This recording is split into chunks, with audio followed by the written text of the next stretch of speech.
All right. Good evening, ladies and gentlemen. Welcome to the reboot of Creative Perceptions, where your dreams meet your reality. My name is Dorien Rogers, and I'll be your host for tonight. Today, I have a special guest, somebody that I grew up with, literally. My little brother, Dorien Rogers, who is a recent graduate of Salisbury University. Dorien is also a nominee for president for Youth and College of Maryland. Shout out to you. He sat as the president for the NAACP chapter at Salisbury University. He was also a former director of diversity and inclusion at the university, and he has done so much within his time and realm at Salisbury. So first and foremost, Dorien, thank you for joining this show. How are you? Fantastic. Thank you for having me. No problem. So again, definitely going to hop right into it. We have a lot that we have to break down, or rather you do. So talk to me about your upcoming in Montgomery County, Maryland, Germantown to be precise. What was it like growing up, especially in a county that oftentimes gets applauded for, being diverse, but, nowhere or nothing is perfect. Sometimes the diversity kind of becomes a statistic more so than actually equity and inclusion. So tell me about your upbringing. So, I'm glad that you said that, because when people talk about Montgomery County all the time, all they hear is, oh, MoCo this, MoCo that, the stereotype of being diverse and having the best school system. But it's ironic because, one, for the diversity of Montgomery County, that's the same county that had one of the largest turnouts of the Ku Klux Klan having a march actually in Damascus, Mount Airy area. And although Damascus is in Montgomery County and it's only a sliver, the diversity that people talk about is that doesn't incorporate inclusion and access. And so when we talk about diversity, what are we doing to actually include people to the table, inviting people to dance? So I feel like that's a stereotype that people always have of Montgomery County. But on top of that, I feel like growing up in Montgomery County, there's also, again, the stigma of education being the best education system in the country, which it is high ranking, but it's interesting because, my exposure to the whole ideals of institutional racism within education actually stem from Montgomery County because, believe it or not, the history book that I had for my introduction to world history had a white guy dressed as a dressed as an Egyptian pharaoh. And I found that interesting because it's like, again, you're whitewashing Black history, especially when we talk about the contributions of Black people throughout the human race. And so I just find that ironic. But those are my thoughts about growing up in Montgomery County. Had a pretty decent life, but again, people confuse diversity with equity, accessibility, and inclusion. And so I feel like I felt like I had the diversity in Montgomery County, seeing people that didn't look like me, but that had different backgrounds, but making sure that we also had equity, fairness, accessibility, and of course, inclusion, inviting people to the table. Okay. So graduated high school, Clarksburg High School in 2018, correct? Correct. All right. So you were in the marching band. You were very hands-on in high school, which kind of prepared your trajectory and your platform for Salisbury. I know you were interested in the band. You looked at HBCUs. You looked at predominantly white institutions. You thought about the military, but I know the military was always kind of after I graduate, so I can have officer rank if I decide to go that route. Yeah. Why Salisbury? Oftentimes we talk about, I'm a product of an HBCU. However, sometimes we, amongst Black and brown people, we kind of have this crabs in a barrel mentality. You have to go to a PWI to prove that you can do X, Y, and Z, or you have to go to an HBCU so you have the Black experience, have the diaspora, so to speak. But in reality, we need Black and brown people to go in both sectors in order to, better the plight of the Black person and in order to bring an equal standpoint, right? So why Salisbury? Walk me through that. How was that experience of picking Salisbury? We went to go visit Salisbury. We went to go visit other colleges. What led you to Salisbury? So that's a great question. So very first, it wasn't too far and it wasn't too close back home to Clarksburg, Maryland, because, Black mothers, although we love them, shout out to all the Black moms out there. Sometimes, you just need to get away, and certain individuals that will remain nameless, sometimes, you just need to have that certain amount of distance, especially if it involves a bridge. For those who don't know, we have a mother that, has been in the military for 20 years, but doesn't like big bridges. But moreover, I felt like there was that component. I felt like I wasn't too far away from home where I couldn't find my way back home. But at the same time, it was a good amount of distance so I can find myself. Because to get back to your original point, I was accepted to Morehouse. I was accepted later to FAMU. But I felt like there was a common consistency, which was I felt like it was I didn't really it's not that I didn't matter, but I felt like I wasn't really prioritized as like an individual student because it's like they took their time in a sense. And I felt like, especially with like, I'm not going to, I'm not trying to diss any HBCUs, but like, it didn't really feel like they were appealing for me to go there. It felt like I was seeking them out more so than that mutual exchange between the college and the student. And so the reason why I accepted Salisbury University is because when I went to their college campus, I felt, especially with the political science program, I really felt like I'd be individual because my lens of looking for colleges was a school that wasn't too big but wasn't too small, wasn't too big where I felt like I'd be a number in comparison to an individual, but not too small where I feel like I can see everybody. So if you see somebody from a party that next day, you'll run into them. It's like a nice size school, and so I felt like Salisbury really gave me that, and I felt like talking to a lot of my professors that I would get to know, a lot of the student leaders that I would shadow, I really felt like I made that connection and where can I find myself as an individual because growing up in Montgomery County, I really had a hard time really like finding my own identity. Like what can I do to really create my own footsteps? Because I felt like I was really like, I didn't really feel like I had a voice in my household. Not saying I couldn't speak, but it's like, what can you do if you can't amplify your voice to advocate for other people? So I really felt like, where can I find myself and give myself a challenge to apply what I'm learning in the classroom into the communities that, we need to uplift. And so I really felt like Salisbury was that home away from home. That's not to say that there's not problems at Salisbury, because there sure as heck is. Like I can go down a whole dissertation. But I felt like I wouldn't trade that in for the world going to Salisbury because I really felt like I found myself and my calling at Salisbury University. Okay, wow, definitely powerful. Definitely powerful. So, you know, at the college fair table, or you get to Salisbury, or people go to college, and the main thing is, I may not know my major. And then there's this internal pressure and external pressure. You have to do this before you come to college. You have to do this. When in reality, you can pick your major your second semester of your sophomore year. Mm-hmm. But what led you to a double major in political science, international studies, with a pre-law concentration and a minor in history? What led you to that? That's normally, everybody, I want to be a lawyer, I want to do this, but when you do political science, it gives you the avenue to go, as you know, earn a degree. Congratulations again. What made you pick that? Because that allows you to pivot wherever you want to go, whether you may want to be a lawyer, whether you may want to go to the military, whether you may want to work in the actual, on the lower levels, like councilman, what made you select that major? Because sometimes people really struggle with it, and you have a sense of, we're in a time where people want to pick a major because of money or because of parents or because of, it was just a thing to do, which there's nothing wrong with that because it's all an experience in life. But what led you to your major? Walk me through that. So it started back in middle school is when I really started to take a lens for politics. I remember it was Obama's second term going in, I think. Yeah, it had to be. I remember because I wanted to be a history major. And I wasn't the brightest tool in the shed. I wasn't a goofball, but I wasn't like as eager to apply myself in school until I got to high school, because I felt like in high school I really started to see the current events of how serious it is to not only obtain an education but utilize the education to what it is that you're trying to do to make a difference in life, regardless of if it's poli-sci or any type of field. And so like I really was steadfast on political science when Parkland happened, the Parkland massacre happened. And the reason why is because even though history is doomed to repeat itself if people don't really review it, they don't analyze it, they don't pay attention to it, you need to apply that history into the action. And so I felt like with political science, originally public policy was the angle, but with those avenues, it was broad enough for me to dip into the various avenues. So history, public policy, international affairs, international business, et cetera, to then encompass those things into what do we need to do to be proactive in our society, especially when we talk about policy, when we talk about legislation, engaging our community, et cetera. And so that really was the final, I guess, match that really got me steadfast on political science, Parkland. Now, in terms of the double major, I remember my first week at school, they had orientation. And I remember my professors, they kept hitting on us. It was important that we make the most of our 4 years, because it was going to go by really quickly.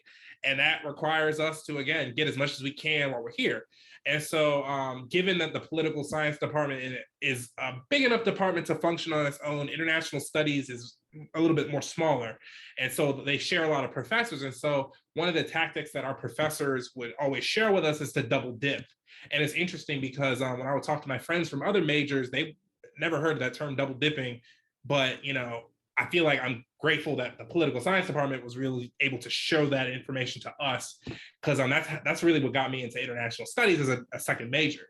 Because then not only am I learning similar things just on a more macro scale, I'm double dipping. So I'm killing two birds with one stone and making sure that I'm fulfilling my credits to graduate not only on time, but again to walk out with a double major. And it's interesting because the feedback that I got from my regular advisor, the staff advisor, although he was great, hands down.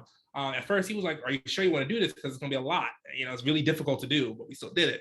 And so that's really what got me in the double major. And I guess the double dip thing then ended up with history. And, I was like, sure, why not? And so here we are now, 2 majors and a minor and 2 tracks. So.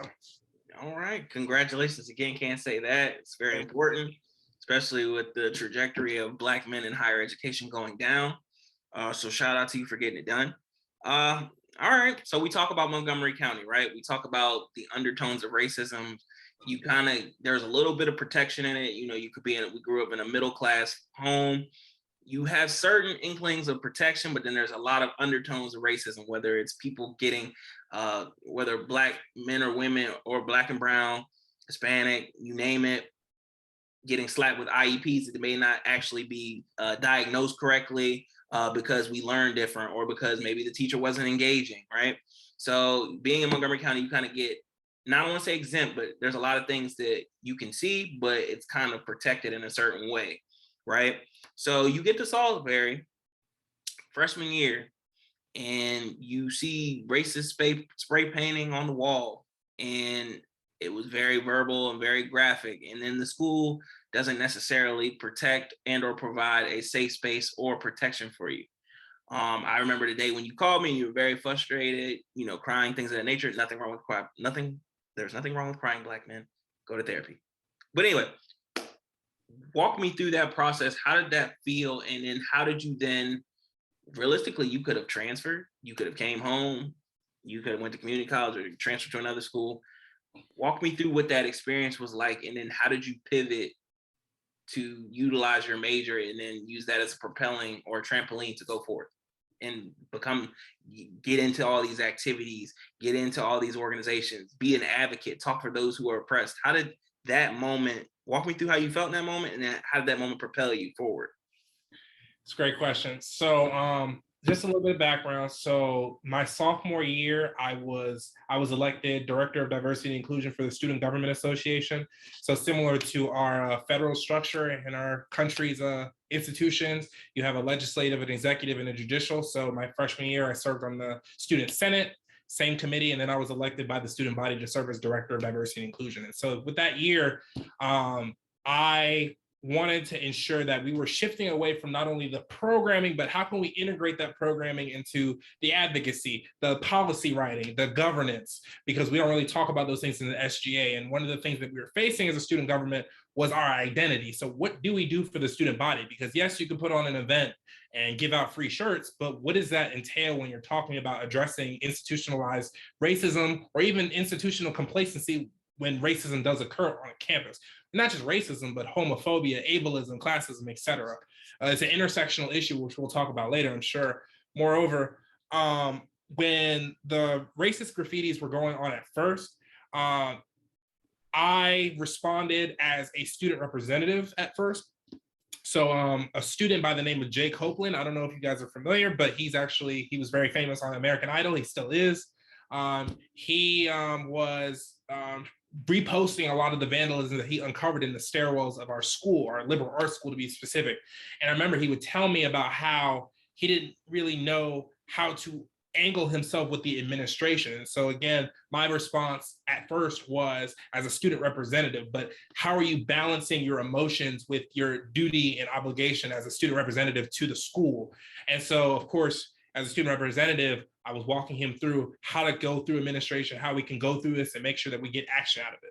But one of the things that I learned really quickly is that the school is quick to cover their image. It's not to make them look bad. It's not to say that they had to make a choice, even though they did. But again, it comes down to the image and the narration of what's going on. And so when the graffitis first happened, it was just them painting over it. You really didn't know what was going on. It wasn't broadcasted. And that was frustrating a lot of students.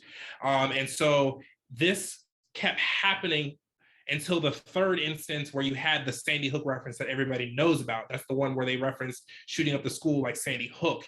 And that really frustrated a lot of students of color, especially me, because it's like, this has been going on for the last couple of weeks, if not months. And quite frankly, again, that's just to say for this year, it's been going on for previous years. And so again, it's important that we know our history, but what frustrated a lot of students of color was the fact that it didn't matter when it was targeting just Black people, but it mattered when it was a threat to all lives.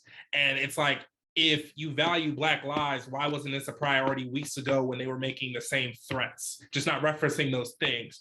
And so for me personally, although I had to balance my representation to my Blackness, just as a Black man, it was difficult. It was frustrating. And I remember, calling you breaking down. It's because, again, I felt like it was so much riding on me because I was leading the charge. Because again, what a lot of institutions do, especially when it comes to organizations, is when they have a issue of discrimination, they always want to slap on the wrist the diversity and inclusion person, which you're starting to see a lot more of a trend in a lot of institutions where they create these diversity positions. But it's like, they can only take but so much, especially when they're filling the positions with mostly people of color and the people that have to go through those things. And so for me, I felt like there was only so much I could take. But at the same token, it's like, how can you continue to sit complacent when people are telling you you're too passionate, yet that passion is really frustration because you pay all this money to go here. Yet you still have to go through these things. And yet the administration is telling you these excuses, and we'll call it what it is, about why they couldn't address these things, why they couldn't communicate these things. Oh, the president wasn't here. Oh, we didn't know this is how you guys felt. But again, what are you doing to utilize your abilities as an institution to do something? And so to answer the second part of your question, after I got myself together, because again, I was dealing with SGA, I was a resident assistant. So my boss and my coworkers, since they knew I was an SGA, were asking me to brief the entire building on what's going on and how they can debrief. And that was still a lot on me because it's like, I haven't taken time for myself to process. And going back to what you said, very first thing, please, mental health, normalize it, please. It's very important. It's okay to see a therapist. It's not something that you need to be fixed on. It's something that everybody needs. But that's one of the things that I had to do, is get myself together and allow myself to process what's going on, because I can't advocate for others if I can't advocate and take care of myself. But to the second part, what happened that night, after I got myself together, I brainstormed with some of my colleagues to put together a rally called the Blackout Bury. Again, I only originated it to be about like 100 people showing up max.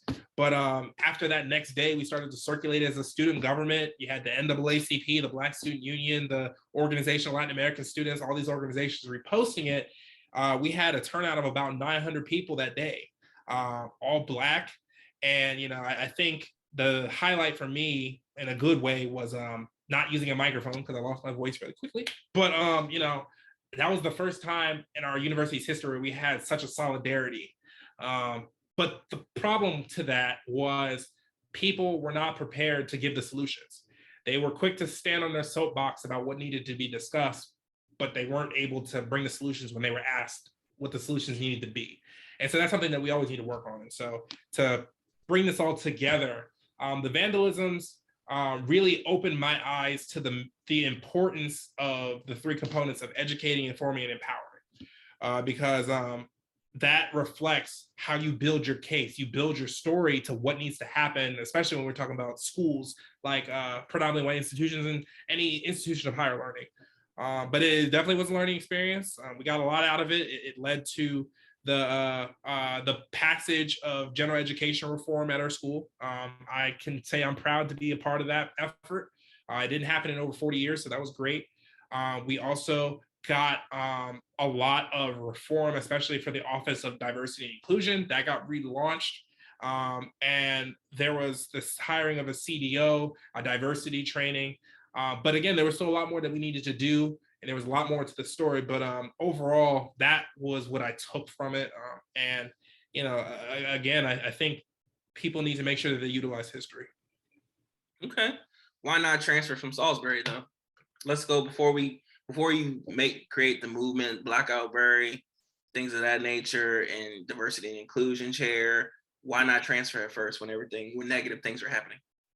Well, in my mind, I just, for one, I wanted to finish what I started at Salisbury University. I wanted to graduate on time and make sure that I finished what I started. I think that was the most important thing. But then two, I really had to think about it. It's like, am I escaping the reality, or am I just prolonging the inevitable? Because you're right, discrimination is always going to happen. You can never stop that, but it's the response in which is held to combat discrimination. Especially on our college campuses. And so, in my mind, I wanted to be on the front line to fight so that the next generation of students had what they needed to be more successful, to yet feel more comfortable, and to not have to go through the same hurdles that we had to go through with these vandalism going on. And although, again, it's not saying that it's not going to happen, they have the resources and tools to fight that good fight. Absolutely. That's amazing. So, I know you said you had like your not necessarily battles, but SGA, sometimes it can be a lot, different views, different opinions, different beliefs, different leadership styles. Is SGA still a noble tool, or has it become a popularity contest? So I think it's always been a popularity contest, but I think people underestimate the power of students as a collective. And SGA at Salisbury University, because it's not always the same structures with every institution. However, SGA is to serve as the vessel of the voice of the student body and what needs to happen. And so it's always paramount that we're plugging into our student governments, no matter the structure, no matter the plugins, because again, they are the tool that is to connect you with the broader institution, if not the system or whatever council that your school is a part of. For Salisbury University, our student government is a part of several different shared governance entities. So the faculty senate has one, the staff senate has one, the graduate students have one, et cetera. And so, again, being somebody who's been in SGA for 3 years, especially running for president twice, it is a popularity contest, especially when you have a lot of students that genuinely do not know what's going on. But I think the reason why I don't get as frustrated as I would probably imagine myself to is because people in our everyday lives, especially with our politics today, local, state, and federal, don't know what's going on, and that's a problem. But with that, that's why it's important that we really empower SGAs to take those actions and make the impossible possible.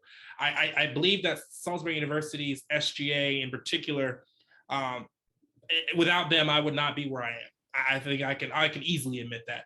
However, I believe they're going down a really dark path right now when it comes to utilizing the institution of SGA to create an agenda that does not align with representing the entirety of the student body. It's representing the majority of the student body, which at a predominantly white institution with well over 64% white students and only about 13% Black students, if not 3% 3% Latinx. Again, that could be very concerning, especially when we're talking about diversity, equity, accessibility, and inclusion. Wow. So to add a follow-up question, when it comes to that, we talked about you running for SGA president twice. You don't win either time. Oftentimes when it comes to, I can say generations, I'm not going to pinpoint a specific timeline, but oftentimes when someone loses at something, we quit. Oftentimes, everybody can have that type of decision. How did you pivot and then say, no, there's something else that I need to do? How did you find that? And what made you keep going despite the displeasure and the outcome? Well, so when I ran for SGA president twice, I ran against two different candidates. One, he didn't finish his term because he got caught up in child pornography, but yeah, y'all can Google online for that. And then the second president, again, it comes down to how to utilize the institution to serve the entirety of the student body. And it's been a very rocky road this year. And, all you can do is hope and pray that they're successful. But the way in which I pivoted, again, I needed to take some time just to process myself, because again, those were not so easy campaigns. You had one campaign during COVID. So again, people were online. So how do you continue to push your agendas and push your platform while at your desktop at home in Montgomery County? Because again, you already have students that don't pay attention to elections when you're on campus. So it's like you're even jumping through even more hurdles. So it's about who you know rather than what you know. But with that, my first time, I was still in SGA, so I was able to just advance upon the policies that I was pushing for as president. I was able to knock all of them out successfully, surprisingly. And I say surprisingly because, again, I had a lot of people saying, oh, you can't do it in this amount of time. It's going to take time. For example, the general education reform, they kept telling me, oh, it's not going to be done. And sure enough, we got it done. Again, I pivoted by focusing on what I said I was going to do as president for the first time. So then when it came to the second time, if I decided to run, which I did, I was ready. Also, I had a lot of pushback from my job as a resident assistant. I was told that I couldn't run for president because I was still an RA, which in my contract isn't spelled out like that. So I had to really deal with a lot of those things, especially to ensure that, again, I was protected from a legal standpoint. Again, I'm not going to jump to conclusions as to why they did that. But again, that was another way I pivoted, was balancing what I learned in my classes to, again, apply to my everyday life. And then, when I ran for the second time for SJ president, again, there was still a lot of obstacles, but the way in which I pivoted, again, takes some more time to just process. How can I get involved in the student and SU without like being an SGA? Because if I'm being completely honest, my second year I was done being an SGA. So I was going into my senior year at the time. It would have been 4 years. I was like, no, not doing it. And again, I'm a firm believer when God closes one door, another door opens. And sure enough, I remember the SU president of the school walked up to me. He said, oh, I'm sorry that you lost the SGA presidency. What are you going to do next? And as much as I wanted to say a lot of different things to him, I said, you know what, another door was going to open. And I think it was the next day or 2 days after, I got a call from at the time, the NAACP president, and she asked if I wanted to serve as president of the chapter since I was a member already. And, I asked her one question. I said, do you believe that I can do it? Or are you just trying to get somebody to fill in? And she said she believes that I can do it. And I said, okay. And I did it. And, we got a lot done. And so, all that to say, I pivoted by having faith in the ability to still be plugged in while having faith in my abilities to do it without, the privileges of being an SGA, because there are privileges of being an SGA. But with that, it led to NAACP. It led to all the things that we were able to accomplish as a chapter spring 2021 to 2022. And, I honestly feel like looking back on it now, I probably made more of an impact as an NAACP president than I would have done as an SGA president. So, cool. All right, now we're branching over. We're gonna pivot, and we're gonna switch lanes into our quick strike. Quick strike, kind of like Foot Locker. Those are sneakers. You get a quick release. So these are gonna be quick answers. Answer as quickly as possible to the best of your abilities. How do people get more involved? They need to do the research. Do the research. Admit when they need help, and just jump. Just do it. All right, breakfast or lunch? Lunch. Okay. Everybody Hates Chris or the Boondocks? Everybody. Okay. All right. What political activist or what political activist or figure do you look up to, or someone that you admired as you're continuing to take this journey? Stacey Abrams, definitely. The work that she does in Georgia, fantastic. Hope she listens. All right. Can our overall system be fixed? How can we fix a system that wasn't designed for us? All right. Good question. Good retort.